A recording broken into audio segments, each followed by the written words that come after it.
Well, first, welcome to Beijing and Tsinghua and for the international conference. Okay, and third, ASC International Conference on Big Data Science and Computing. Then seventh, and International Conference on Social Computing. So these two conferences are co-located together. And my job here as a co-founder for Academy Science Engineer and ASC, I'd like to introduce and what's the mission and what's functions, objectives for Academy Science Engineer. The mission for ASC is advanced science engineer for benefit of community by providing an open access platform. So that's the core and ideas that ASC provides to the community. Okay? And for the latest development in science, engineer, and education and humanity. Okay? So the vision of ASC has is an international recognition hub for scientific involved and platform that involve collaborations between companies, professionals, and academia and the government. And ASC are sponsored by different funding agencies as in the United States and as a non-profit organization, and to sponsor different organizations, research and international conference and transaction journals and so on. This is the ASC site, and it's ascsite.org or scienceengineeracademy.org/ASC site. And I will try in ascsite.org to realize from China you cannot access the site, right? Is right? From this link. And Have you tried accessing it? Yes. Can you or no? Yes. Yes? Oh, that's good. You know, when I was trying my hotel, someone, oh, what's going on? Okay. So, but there's two links, okay? Two links, two web links linked to the same site. Another important aspect I want to mention is called ASC at 360, Scientific and Open Scientific Digital Library. That's core ideas that ASC provide to the community, okay? Basically, and quick fact for ASC at 360 is open access digital library and all the publications involving the ASC conference, journal, transaction, and speeches will be available through the ASC S360 and for free. It's free for readers, free for authors, you know. And basically, we want to bring a platform, build a platform, let the scientific and industries, governments, people, communications freely without involving any membership, fees, all this kind of stuff, all free. So in that way, it basically provides a platform for freely access, freely communication. For example, and people make a publication for a certain conference, like this conference, other people, they go to ASC S360, they can make a comment, okay? They can give you a session, comment, and so on. So your reviewer for your paper, not only 3 or 5 reviewers during the conference, but after the conference, tons of reviewers review your papers, okay? And that's very good. You have lots of human mind help you to improve your paper research and so on. Quick fact for ASC S360 is it's not for and perfect and based in the United States, but it's an international organization. An open source platform and no physical boundaries and risk and clock availability is always available. Your involvement, that's very important because this is kind of service for the entire community, and therefore your involvement is very important. You know, it's not only us, we work together, okay? So ASC have created open access, we mentioned the scientific digital library called ASC 360, and we need your involvement on this. And we need your financial support, and that's mainly from the sponsors. We have Microsoft, Baidu, and sponsor the conference. That's one way to contribute to sponsor the ASC and at 360 as well. We need your technical support, okay? We have different volunteer chairs and volunteer committee members, and we have different committees built up from ASC, so we need your help as well. And we need new ideas from you. For example, you have different ideas you want to contribute. Hey, this is good for the community. Let's do that. Then we have a committee to evaluate your ideas. You can submit your ideas to the ASC site.org. Then the committee will evaluate. Then we will work together, make that work. And so eventually, we should work together, make ASC really service for the community well. Okay. Next, I will let Alvin, and who is the executive chair for the entire conference, to continue talking about some summaries and information about the entire conference. Alvin, please.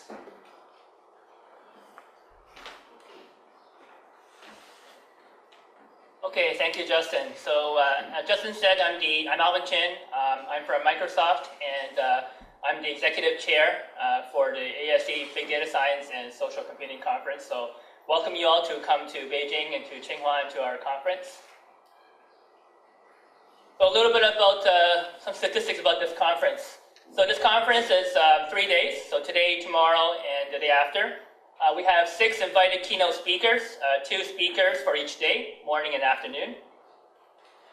We had one workshop, which was the workshop on text mining with using Discover, Text, and Sifter. That was yesterday, which some of you attended. So for big data science, we have altogether 14 research papers, equalized 7 full papers and 7 short papers. So we have a 25% acceptance rate. For social computing, we had 12 research papers, 7 full papers, and 5 short papers for an acceptance rate of 16.6%. We also have a symposium, which will be on the last day, and we have here 8 papers combined from big data science and also social computing. And also for tomorrow afternoon, we will have a panel discussion where we will have 6 panelists to discuss about the challenges and opportunities of big data science and social computing. So besides the talks and the keynotes, and you have the research papers, we also will have an active discussion based on some of the important topics and issues in this field. And we have a poster session, so we're going to have 23 posters, and that will be later this afternoon. And we have so far around 80 or so attendees at this conference. So about big data science. So this is the 3rd International Conference for Big Data Science. Previous ones were at Stanford, which was just passed in May, and there was one last year in Washington. This is the first one that ASE has come to Asia. And we hopefully can have more coming to Asia as well, because Asia has a lot of presence, a lot of researchers in the big data science, big data mining, and social computing. So when we talk about big data, we talk about data that is large, that is diverse, complex, longitudinal, and distributed data sets. For big data science, we have 2 tracks. So the first track is big data science and computing, and the second track is big data applications. And for more information, you probably know this website, so you can go to this website to find more information about big data. The second conference is the social computing one. This is the 7th International Conference, and the last one was also held at Stanford in May. Also, this is the first in Asia. So for social computing, we're exploring ideas, research on information and communication technologies that consider social context and social media. So we have 2 tracks in this social computing conference. The first track is social networks, media and services, and the second one is social signal processing. And you can find, again, more information on this website, which I'm sure you have gone to. There's going to be some awards. So tomorrow night at the banquet, we will announce the Best Paper Awards. Best Paper for the social computing and Best Paper for data science. And these have been decided by the program committee of both conferences. And the important thing tonight is that there's going to be a poster session, which you will see in your conference program, and the Best Poster Award will be done by voting. Okay, so it's important that you vote later on this afternoon, 5 to 7, and again, we will announce the winner of the Best Poster, tomorrow evening. We'd like to thank our exhibitors. So we have an exhibit downstairs on the first floor, right beside the registration desk. So we have, well, we were supposed to have Discover Text, but unfortunately the speaker, Stu Schallman from Sifter, unfortunately could not make it, so there won't be an exhibit there. But we have 2 other exhibits. We have Springer. So Springer publishes books, journals, and publications in big data and social computing, so you can come visit the Springer booth. You can also, if you wish, you can also purchase some of the Springer research books as well. And we also have Microsoft as well from China that also will have a booth as well that will show some of their products in big data.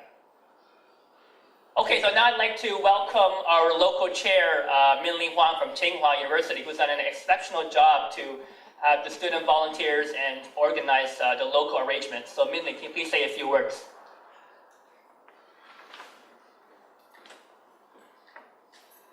Thank you, Alvin. So welcome to Tsinghua and welcome to Beijing. So as a local chair, I have to thank all chairs and organizers, particularly for workshop chairs and session chairs, and also our poster chairs, and also our sponsors from Baidu and Microsoft, and many local organizers and volunteers. So they are in blue T-shirt, right? So if you need any assistance, please go for them. Yeah. So also I want to thank two assistants, Hai Hong and Ping for doing a lot of things, particularly very something trivial things. And also we have volunteer students from Professor Liu and Professor Justin Zhan, and also myself. Okay, so about the program, we have the final program schedule, so you can see it in the package. And also we have an updated program on the website, so you can check out from the website. And then we have some error sheet to correct some information in the program booklet. And also we have e-proceedings. They are in a flash disk, so it's you can find the papers. And also we have a banquet on the August 6th. It's from 6 o'clock and to 9 o'clock in the evening. And then we have a working tower. This is totally by yourself. And I will introduce it in the afternoon, in the next day. And then we have a poster madness. Each poster presenter has 1 minute to make an advertisement for your poster. And we have poster session as Alvin talked. So we vote out the best poster. So I appreciate if you could participate in this activity. So this is my contact information. If you need any local assist, please feel free to call me. Thank you very much.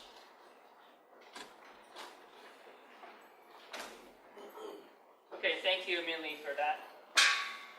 We also like to thank our conference sponsors. So ASE, obviously, they're the primary host for having this conference. Tsinghua, our local sponsor. DICE, iLab, HPC Advisory Council, and of course our two sponsors, local sponsors, Microsoft and Baidu. We also have social media, so you can also follow us. You can make posts, comments, post pictures, photos, any interesting stuff that you find during this conference. Unfortunately, Twitter and Facebook is blocked in China, if you haven't noticed. But if you have VPN, then you can access it. Okay, so, and I'll be probably posting some stuff on Facebook and Twitter because I have VPN, so anyway. We also have a LinkedIn group, and if you're using Sina Weibo, you can also connect with us on Sina Weibo and follow us there. So that's for big data science, and this is for social computing, and that's all in the program, so you can find it there. Okay, so basically that's all from us. So enjoy the conference. A lot of people helped to make this conference possible. This conference is your conference, so you get whatever you make out of it. So meet people, talk to people, challenge other people about different research. Socialize. Also enjoy Beijing. Wonderful weather today, right? Very, very good weather today in Beijing. So enjoy also after the conference. And also as well to vote for the best paper this evening. Okay, so thank you very much.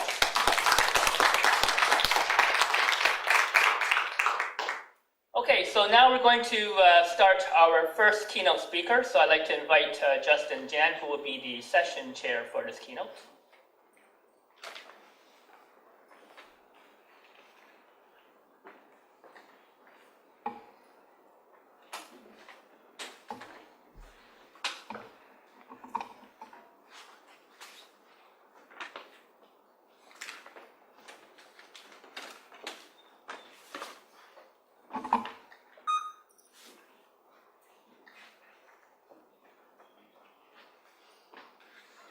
While he's setting up the computer for our first keynote speaker, I will start to introduce and what the keynote speaker is talking about. Okay. The keynote speaker, the first is DrWayne Huang from Ohio State University, and he's a professor from the Management Information System at Ohio State University. And he has a lot of experience and from different universities like Harvard and University of New South Wales from Australia and National University of Singapore and so on. And his research talk today is talking about big data research and from the management and business perspective and sought for debating. So this will be very interesting talk that's not only from technical perspective, but more from business and management perspective. Welcome, Dr. Huang.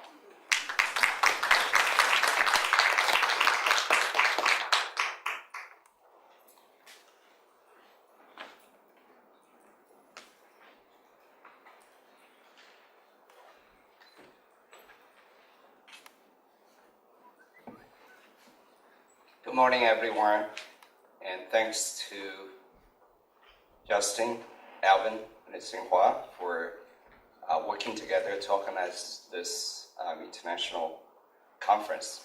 I know that it's a lot of work to make this happen, and I'm very honored to be invited to be a guest speaker for this conference.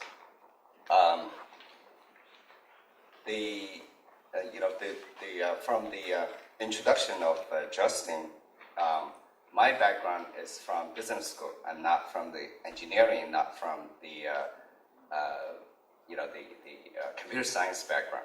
So I guess probably many of you are not from the business background, but the big data research is not only the buzzword, but it's also a cross-disciplinary research, right? So I just provide a few ideas, thoughts, for debating and for discussion, right? So actually, I have more questions than answers, right? I think we have excellent scholars, researchers around the world to do the research in big data, especially from technical perspective. So some of the ideas I share with you and actually may not be very mature, but also I think is can be biased. Everybody is biased based on the working experience and the job values, right?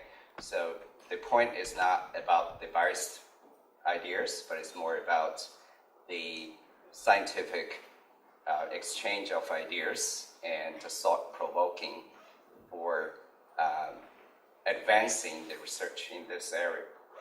So that's actually my intention.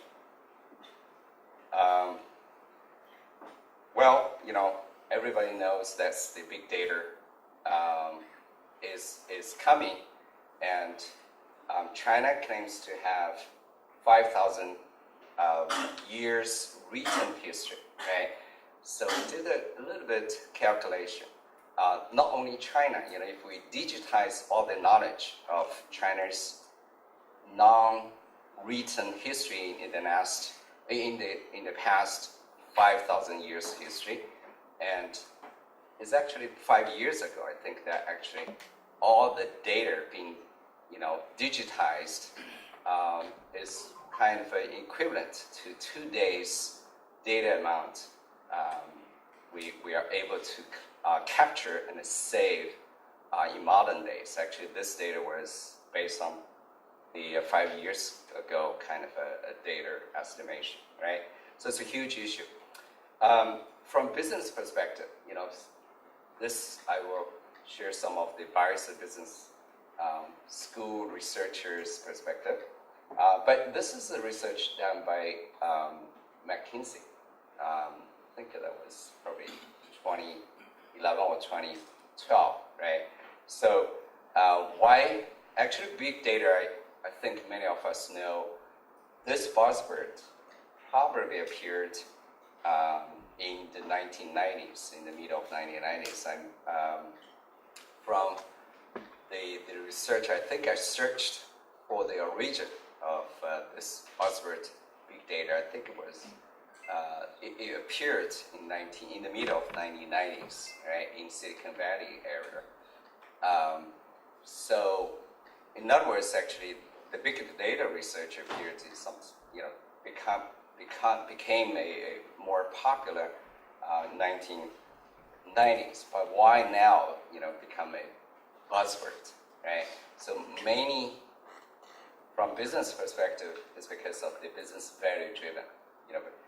Whenever there's a big value, business value behind the technology, and that will attract attention from the business world as well as from the government.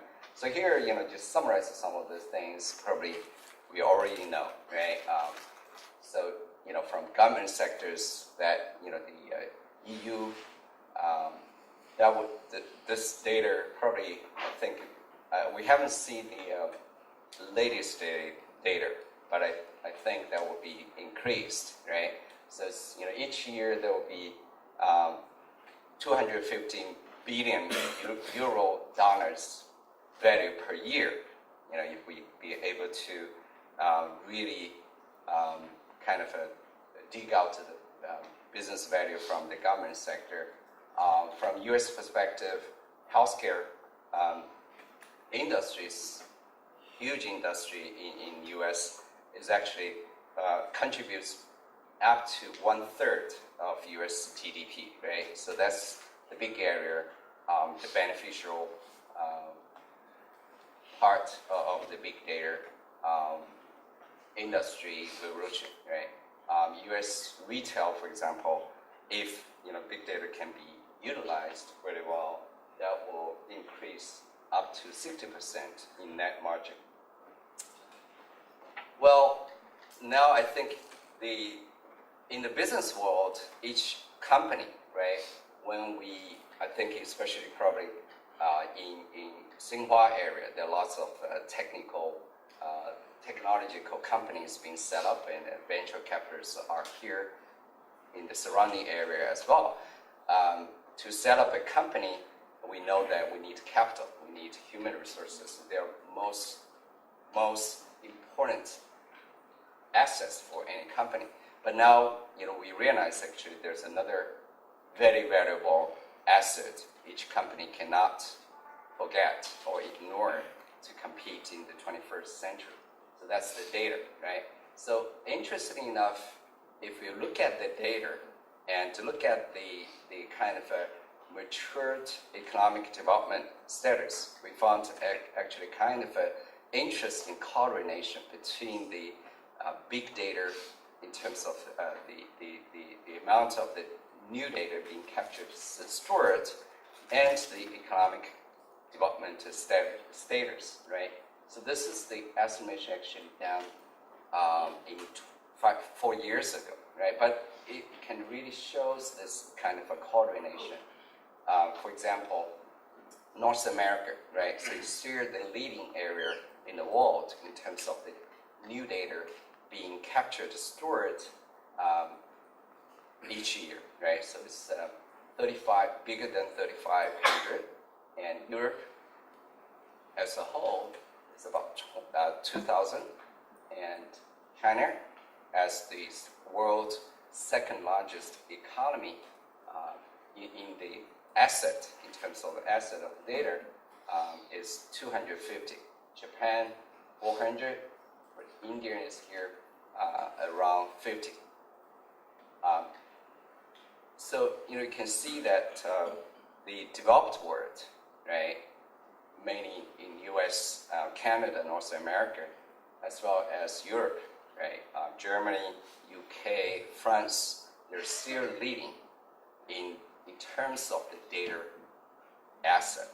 So we all know that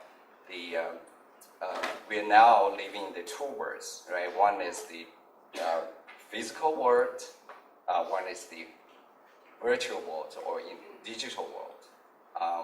I'm thinking of any one of us and any business executives know that if, let's say, this they don't use cell phone or cell phone service is down for 1 week, they probably cannot imagine how a business executive can manage their company business very effectively, efficiently, right? So that really shows the importance of this data asset. Well, there already, I think, as we know, there's some kind of a debate or argument about how long this buzzword big data can last, right?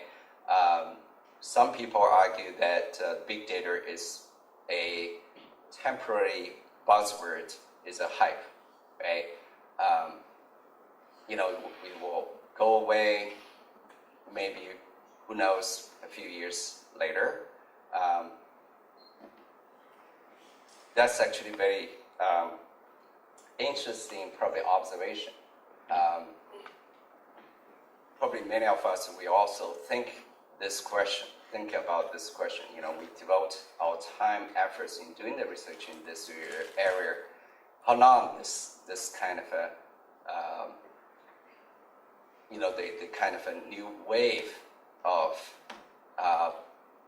investment or interest from public, from government, from university, from the businesses can last, right? So we can attract more funds to enjoy the investment in doing the research in this area.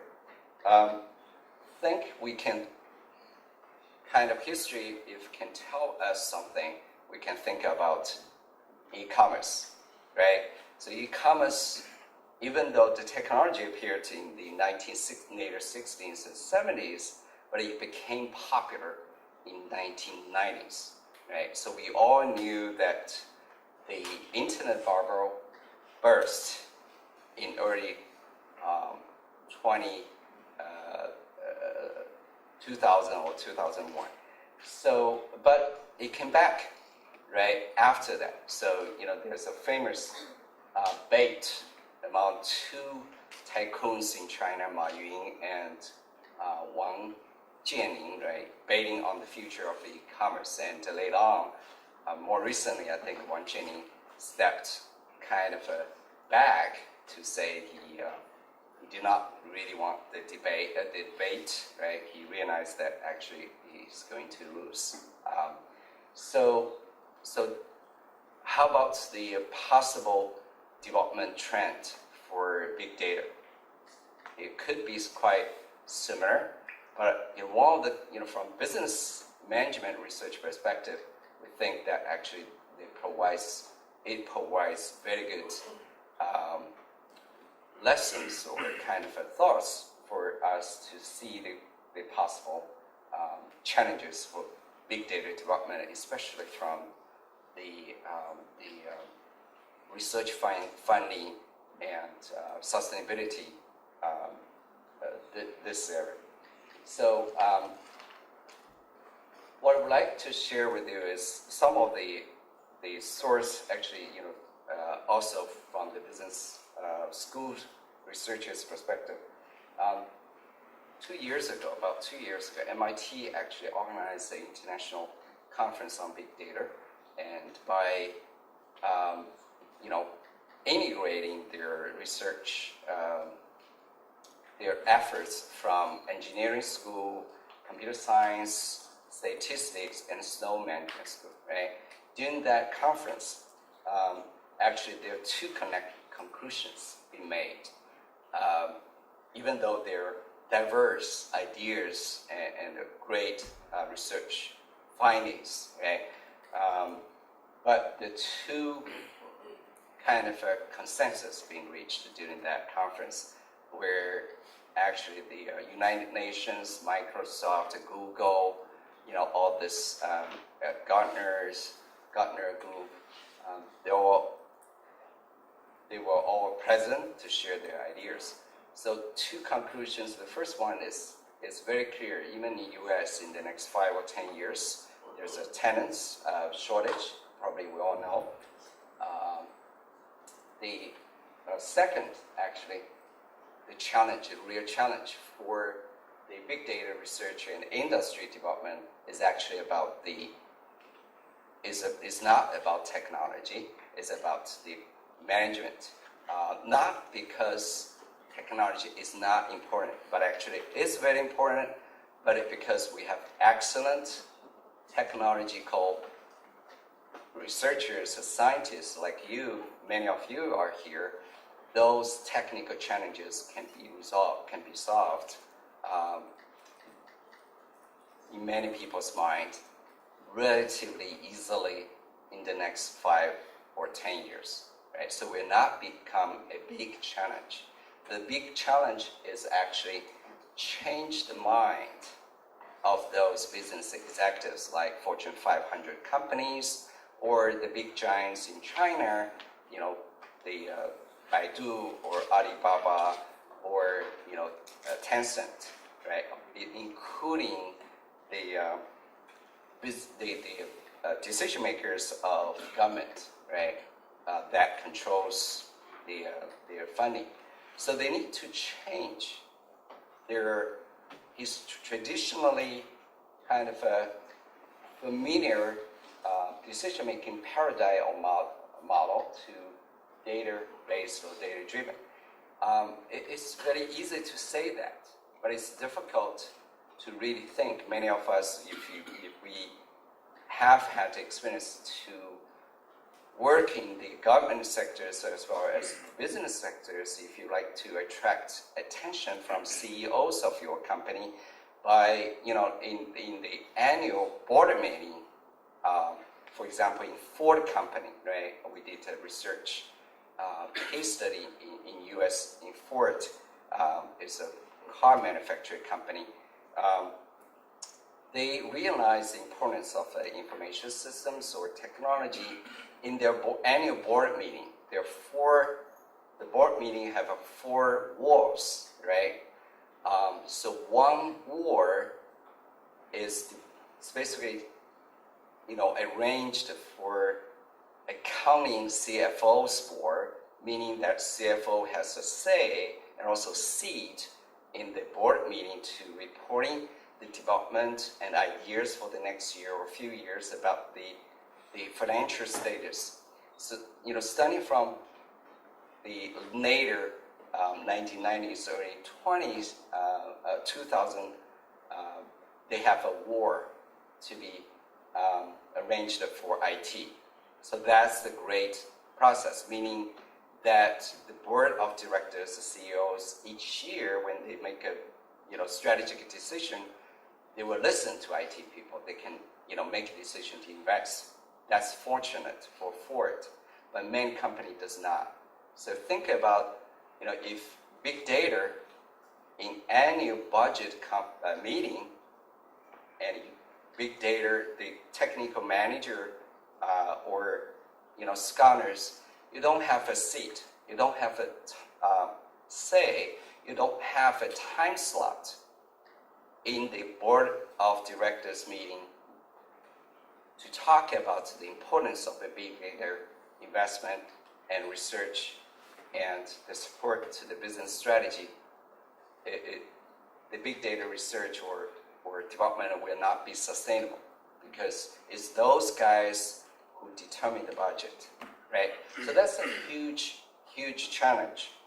And so the conclusion is that if we cannot change the mind of those business executives, the big data research or technology will not be sustainable, right, in the next 5 years, right? It will become a, you know, will be replaced by a new wave or new buzzword, right? So how can we deal with that? So obviously we realize, say, oh, you know, now it's doing very well. The worldwide media, including China, newspaper, TV, anchors all talk about business, you know, executives and government officers all talk about the importance of the big data, right? So education is one thing, but think about ourselves. When we make a decision based upon our intuition, based on experience, human beings doing that have done this for the last thousands of years. You know, when we make a friend, a girlfriend, a boyfriend, how many of us we based on the data saying, income level, height, they're very handsome, beautiful, the kind of a data, 90% of a beauty, in Beijing city, or, then you make a decision, I want to have this girlfriend. No, we don't use that data, right? Intuitionally, instantly we make a decision. I like this guy, I like this girl. I want to make a friend with her or him. Business executives is like that as well. Many of us heard of, the big investment decision was made during in the bar or during golf play session, right? So it's difficult through the training. Let's say we have conference like this, we have a 3 months training program to train business executives. When they go back to their boarding room, they still use their old fashioned way of doing things. So education is essential, but it's not enough. So what's the solution? Fortunately, or I think there's a trend. I think there's a hope in the future. Like, for example, the recent research conducted by MIT. I have worked with the MIT Data Quality Research Center for years, and one of my postgraduate students working in the MIT research team, they have done the research in this, have thought about this idea and come out with the recent research findings. I'm just very quickly present this. We know that education is not enough. The mass medium kind of a propaganda is not enough. How can we do that? So the idea is actually create a new senior executive position in the C-level suite of companies. So imagine there's one, C-level chief data office sitting next door to CEO. So 24/7, kind of 7 days per week. If they work 7 days, this guy is a representative of all of us. He knows the importance of big data to the company, and he can talk with the CEO 24/7 and convince the CEO mind, brainwashing the CEO's mind, and emphasize the importance and kind of argue for the investment of research money and development money in big data in the company. So that will make this happen more sustainable. That's the main idea. Actually, as I said, fortunately, the industry is moving towards that direction based on Fortune 500 companies survey done by MIT more recently. Just actually, the research result just announced in May in Washington, D.C., organized by MIT Symposium, right? So I'm going to share some of this thing with you. Just like in China, I think about a good example in China. I think it was the highest decision-making body of China is the Standing Polity Bureau, right? In Jiang Zemin cabinet, there are 7 standing committee members, and in Hu Jintao's cabinet, the 7 members were increased to 9, and including one well-known standing committee member, Mr. Zhou Yongkang, right? And because of him, he actually been increased into the China's Standing Polity Bureau. We knew that the annual budget for maintaining the stability nationwide in China has succeeded, has been greater than the national defense budget. So the point I would not get involved with political fighting the point I would like to make is you don't overestimate the influence, the impact of increasing one senior executive position in the cabinet. Right? One person in China's the big senior leadership structure make huge difference in China's last 10 years history. Right? The same thing. Similarly, if we increase one senior business executives in the C-suite board of the governance or board of the highest organization structure, that would make huge difference. So that's the idea.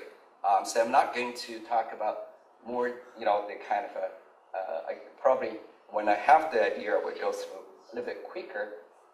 Basically, this guy from the Wikipedia definition is responsible for enterprise-wide governance utilization of data and information as an asset. So basically, this guy, as I say, the main task is brainwashing the CEOs, the senior managers' mind to remind them data is one of the most important strategic assets for any organization business.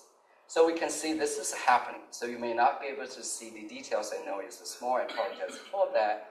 But you can see in U.S. Fortune 500 companies, they already have nearly 1/3 of the companies having CEO position, including Citibank, Bank of America, a UK bank, Hong Kong, Shanghai Bank, and Federal Reserve Bank, etc. So worldwide, there are many big companies, organizations that have in this position. This is the insurance company, including American Insurance Group, AIG, we're all familiar with. That's the trend is going on worldwide right now in the big corporations. So in US, there are 3 big industries or areas actually leading this trend, including financial industries, healthcare, government organizations, and in the world, there are more follow-up, right, as well. And UK, also follow-up in Europe. So if we do a survey, this is based on, as I say, MIT's survey recent results. Even though some companies, they do not have a specific CDO position, but their functions quite similar, right? So we can classify the CIO's position or functions in 3 tiers. So tier 1, that's the idea, that's the most advanced tier or stage, right? Tier 3, that's the start. So many companies probably already in the tier 3, right, can move up. In terms of the CDO's kind of a function, capability, functionality, impact, we can classify them into in these 3 dimensions. Whether company, depending upon, I think many companies already have at least IT department manager or chief information officer, right? So this actually, based on the collaboration directions, data space, very impacted, whether it's from the IT manager's perspective, your services is more kind of to based on it's more to provide the service value, meaning serve the needs of company customers, but versus that more strategic value, right? So influence the surviving and development of the company in the next 3 or 5 years. That is the value impact over there, and also they really provide the framework to evaluate the current status of each company. Use this framework to say what's the current status of your company's status of utilizing big data technology to develop the company, support the company business strategy, and advance company's business value in the next 3 or 5 years, right? So ideally is actually there will be the kind of a 7 or 8 entrepreneur type or model or innovator model, right? So the entrepreneur kind of a model is those CEOs, they're looking outward, right? More strategic issues and utilize real big data, but to support the business strategy, right?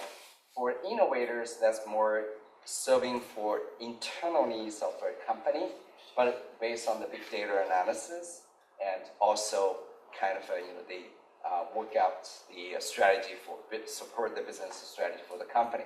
So I can see, for example, ASE is actually when the digital library is built up, that can be big data, and that's actually really directing the future development of big data research. That's more strategic and outward kind of a perspective. So that's more entrepreneurship, right? Well, this is just some of the example. I don't want to go through very detail because of the time limit. So you can see this actually we did the case, and how each big financial companies, they also government agencies, they use CDO to help them to gain business competitiveness around the world. And the Bank of America actually is not in the tier 1, but they still have this position, and they're moving up to the tier 1 position, right? So one of the specific things actually is typical CDO they would do, right?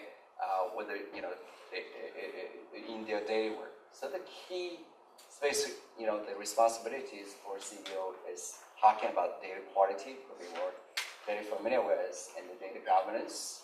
That's very important. We know, who owns the data, who has the right to change the data. That's actually is not only technical issue, it's actually a political issue in any organization, right? In China, I think, easily you can see that some of the top secret news can be only read by certain rank of officers, right? For example, the president of Tsinghua can read some of the top secret news that the school deans cannot read. And the Minister of Education can read some of the news that the Tsinghua University president cannot use, right? Cannot read, access to. So that's a data governance issue, right? So that always is very important. Why we say CDO can make huge difference, because when they change this structure of accessing rights of to the most critical data of organization, that changed the power structure of the organization, right? So it's very important. Data governance, that's government-related issue, regulatory environment, policy issue, things like that. So those are the questions, as I said. There are more questions I have than the answer. More importantly, currently the reality is that the research is still still behind the practice, right? We say nearly 1/3 of companies, Fortune 500 companies, already have CDO position, and we don't really know, what's the big impact for those organizations to have the CDO, whether they can really accomplish the mission, or if they do, what would be the impact? Whether CDO will become the second most important position in a company, just right after CEO in the next 3 or 5 years, possible. I think, if I'm not remember wrongly, Baidu, China, the giant IT company, they had a CDOs in China, one of the pioneer company having CEO position, and I think the CDO became the CEO 1 year later. I think that was Baidu. If not Baidu, that would be Alibaba, right? So that's very possible, right? So, but we don't know. if that happens, how would that affect the whole organization structure, business strategy, things like that. So those are the questions I have. You can see the importance. For many of us, I don't want to elaborate too much on the importance of data quality, because I think many of you probably are already the expert in this area. More this is kind of related to the technical perspective. I just like to present some of the findings we have. Actually, we did a comprehensive literature review on data quality research in the past 15 years, and more from information system perspective, probably including part of the technical papers as well. So in total, we reviewed, connected nearly 500 papers in the past 15 years, and I think I have actually. You can see the research interest increased over years, right? So that's a good news for us in the field.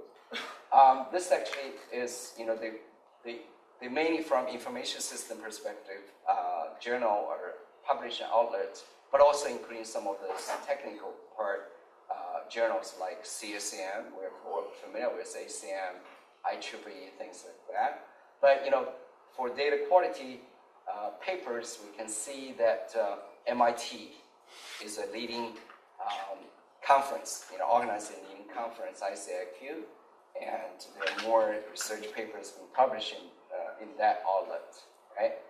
So those are I'd like to share some of those research findings. You can see worldwide in past 15 years from the research in information quality or data quality perspective, what are the research has been done in the past 15 years. So many, we can see that this is 46% focus on data quality in the context of computer science perspective. So IT people, computer science people, still is the major driving force. Interesting enough, now after 15 years, more and more research kind of moving towards the impact. So people, even from technical perspective, realize that to really technical issues, they're important, but they're solvable. But more importantly, need to talk about the impact on business, on industries, right? So I don't want to go too much on the detail. So from our research, using LSA technical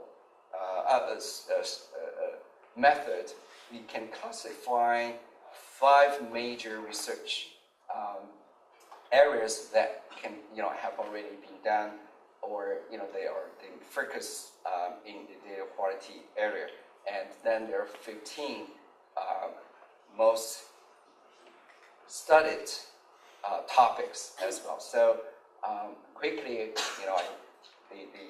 the first major areas is this assessment of data quality, including these 3 major research topics like user satisfaction, ISO success, information quality measurement model, dimensions and matrix.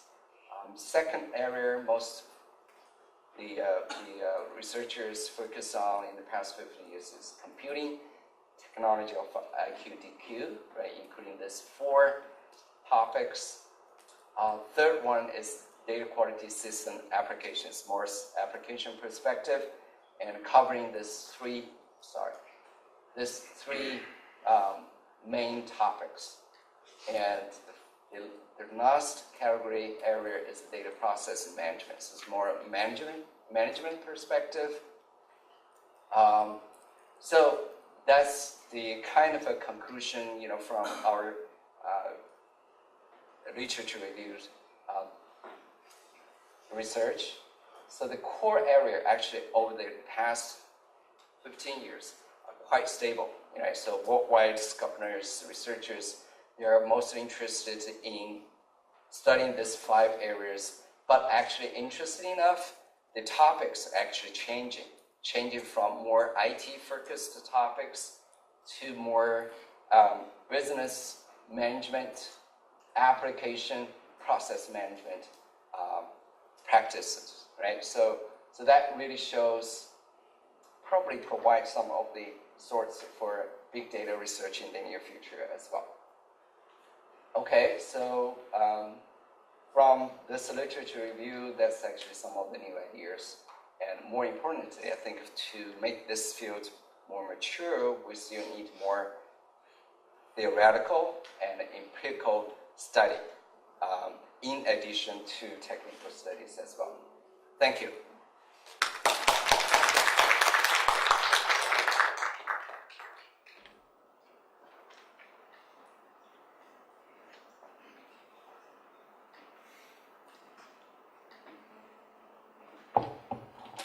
Right, thank you very much, Dr. Huang. And any questions? Let's take some time for the questions.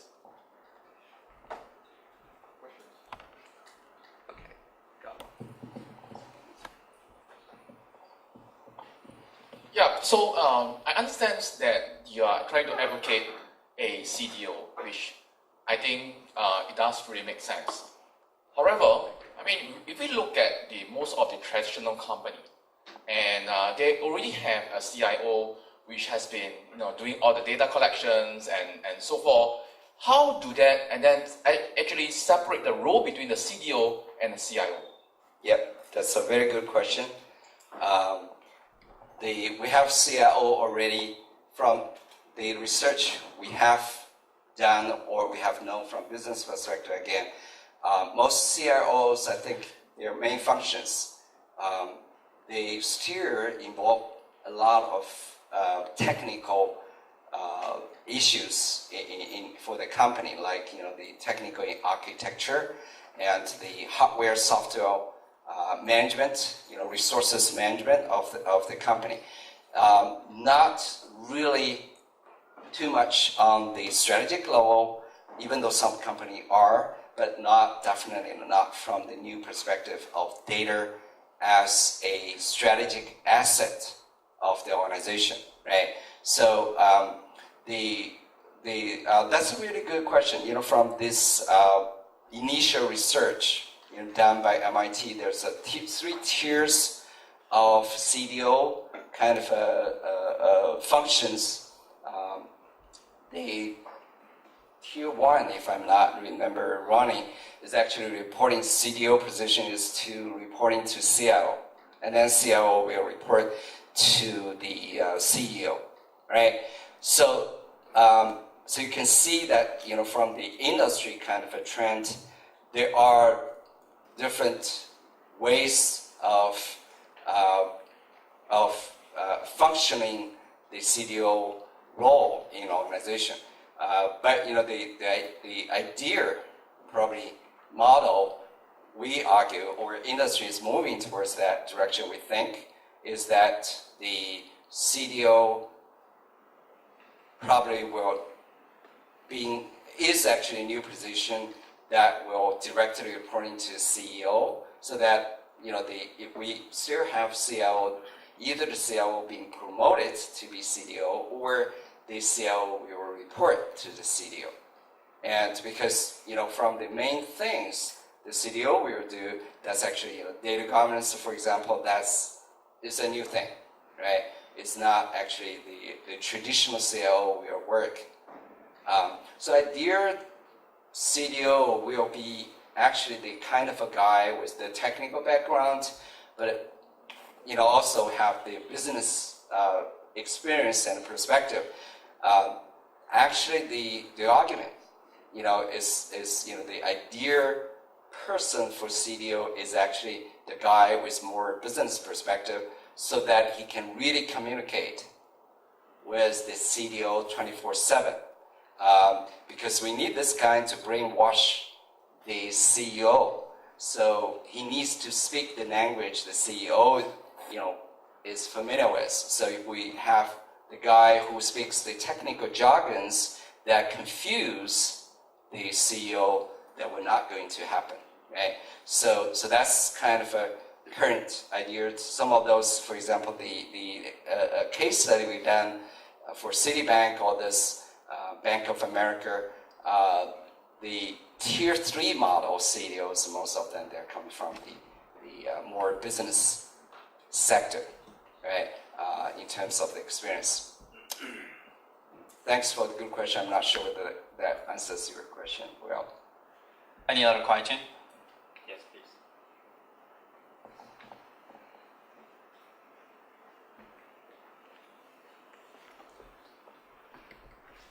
All right, thank you.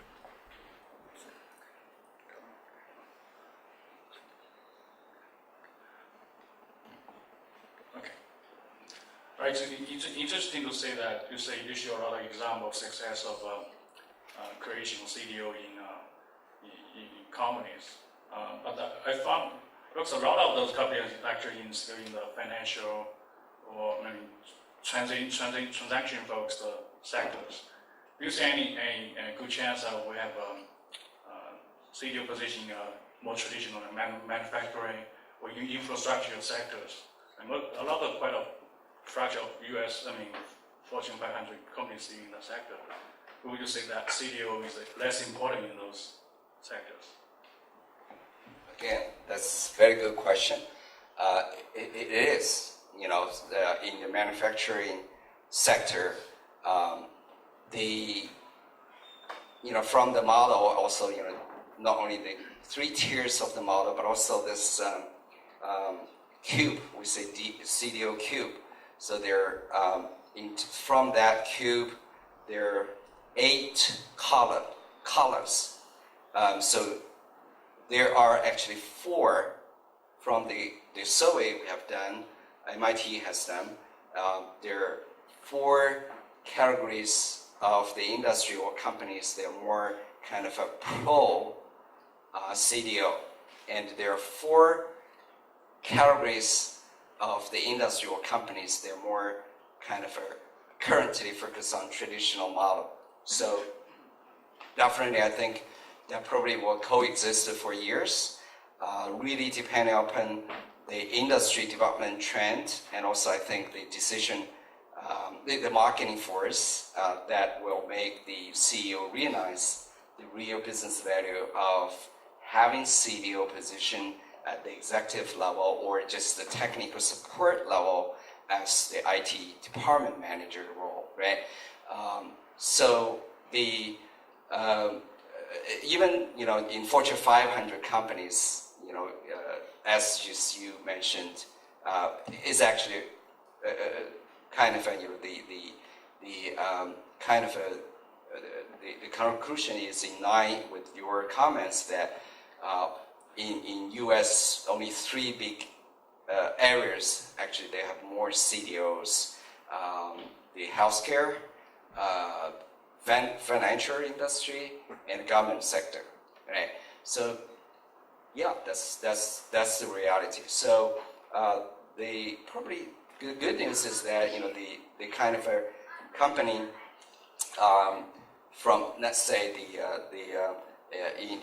in May's workshop and conference at DC organized by MIT, and also if you search Google, you will find more CDO-related symposiums, workshops organized by big companies like IBM. They're actually the more recent one, I think, held in Silicon Valley area. There are more than 1,000 participants from companies, to participate. So definitely that, increased the interest, but there's a long way to go. Right. Any other question? This is Liang Zhuan from Austin, Texas. And I would like to ask if in China there's a kind of a new type of position, because in Austin we do have a new type of position called the CIO of Austin.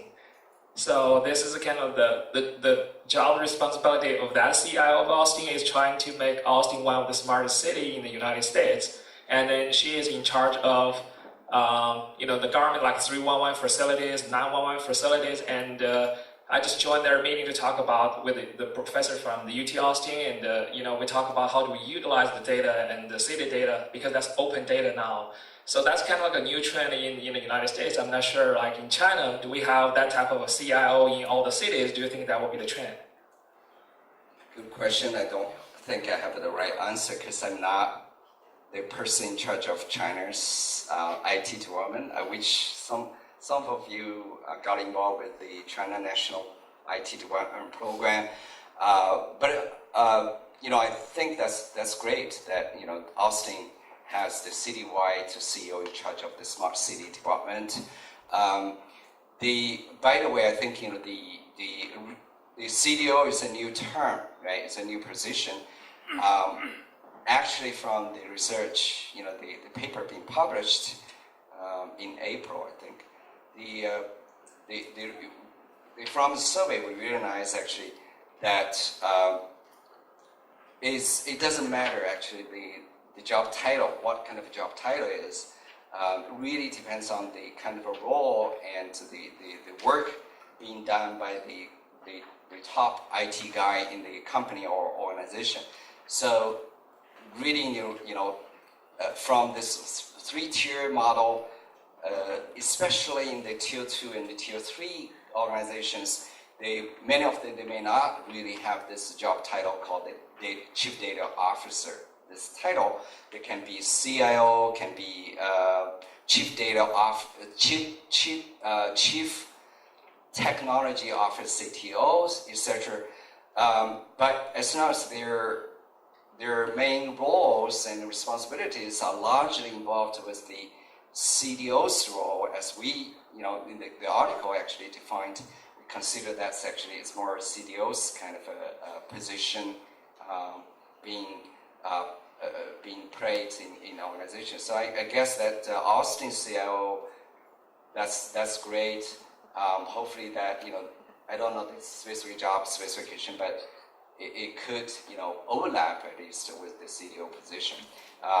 Because that paper I just mentioned was, the first paper in the world specifically defining the CDO, the kind of role, definition.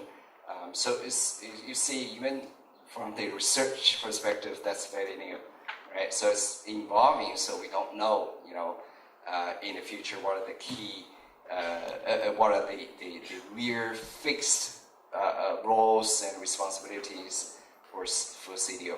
But we know data governance definitely is the key.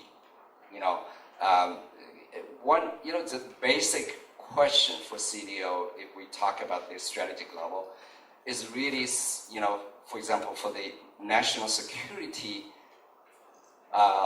level, say, United States, Obama, right?